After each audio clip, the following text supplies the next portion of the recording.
Central India horse show, જેમાં દેવી Ahilya horse society Indore દ્વારા આયોજન કરવામાં આવ્યું હતું. 25/1/2026 ઓલ ઇન્ડિયા હોર્સ કોમ્પિટિશન મધ્યપ્રદેશના ઇન્દોરમાં થઈ હતી, જેમાં ભારતના ઘણા બધા રાજ્યોમાંથી હોર્સ પ્રેમીઓએ આ કોમ્પિટિશનમાં ભાગ લીધો હતો, જેમાં અલગ અલગ પ્રજાતિ અને આગવી નસલ અને અનોખી ખૂબી ધરાવતા હોર્સો જોવા મળ્યા હતા. આ કોમ્પિટિશનમાં ગુજરાતના અમદાવાદ શહેરના પૂર્વ વિસ્તારમાં આવેલ હાથીજણ ગામના રહેવાસી કૌશિકભાઈ હરજીભાઈ દેસાઈએ પોતાની 2 મિલ્ક તીર્થ હોર્સ સાથે આ ટુર્નામેન્ટમાં ભાગ લીધો હતો. કૌશિકભાઈ દેસાઈના હોર્સ સાથે પારિવારિક સંબંધો એટલે કે વારસાગતમાંથી આ શોખ મળેલો એટલે ખૂનમાં જ અશ્વ પ્રેમ રહેલો છે. HK stud farm Hathijan beauty horse તરીકે વખાણાય છે. આ કોમ્પિટિશનમાં મિલ્ક તીર્થ એટલે કે દૂધના દાંતવાળા હોર્સની પણ કોમ્પિટિશન યોજાઈ હતી, જેમાં બીજા ક્રમે વિજેતા થનાર રૂક્ષ્મણી, જે માત્ર 16 મહિનાની છે, અને ચોથા ક્રમે વિજેતા થનારી કલ્યાણી, જે 18 મહિનાની છે.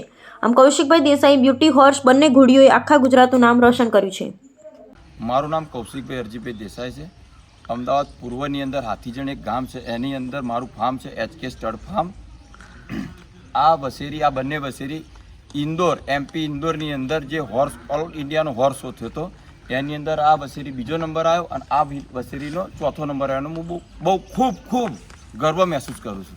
આ આખા ઇન્ડિયા લેવલે થયો હતો એમ બોલજો? હા, આખા ઇન્ડિયા લેવલે બોલું? હા, આ આખા પેલું બોલવું પડશે પહેલાં. કયું? ઇન્દોરની અંદર આ શો આખા ઇન્ડિયા લેવલના ત્યાં આગળ ઘોડાએ પાર્ટિસિપેટ કરી હતી. પાર્ટિસિપેટ બોલું ને? હા, ચાલુ કરો તમે. બોલો. આ શો આખા ઇન્દોરની અંદર આખા ઇન્ડિયાના ઘોડાઓએ પાર્ટિસિપેટ કરી હતી. Okay, start. આ ટુર્નામેન્ટ ઇન્ડિયા લેવલે થઈ હતી ઇન્દોર MPની અંદર.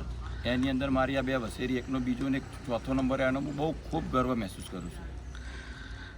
ગુજરાત અને અમે અમદાવાદ શહેરમાંથી પહેલો નંબર, બીજો ને ચોથો નંબર આવ્યો છે. હા, બોલું? હા, ગુજરાત એમાં અમદાવાદની અંદર આનો બીજો અને આનો ચોથો નંબર આવ્યો છે. અને ગુજરાતની અંદરથી આ બંને જ ઘોડી વિનતી છે.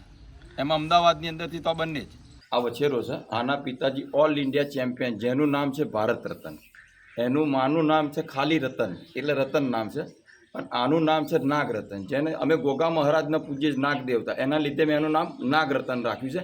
એમાં એનું બધું નામ આવી જાય. એના પિતાજીનું નામ બી આવી ગયું, એનું માનું નામ બી આવી ગયું, અને જે અમે ગોગા મહારાજને પૂજીએ છીએ એના લીધે અમે એનું નામ નાગ રતન રાખ્યું છે. અને અમારો પ્રિય બચ્ચું છે અત્યારે હાલ.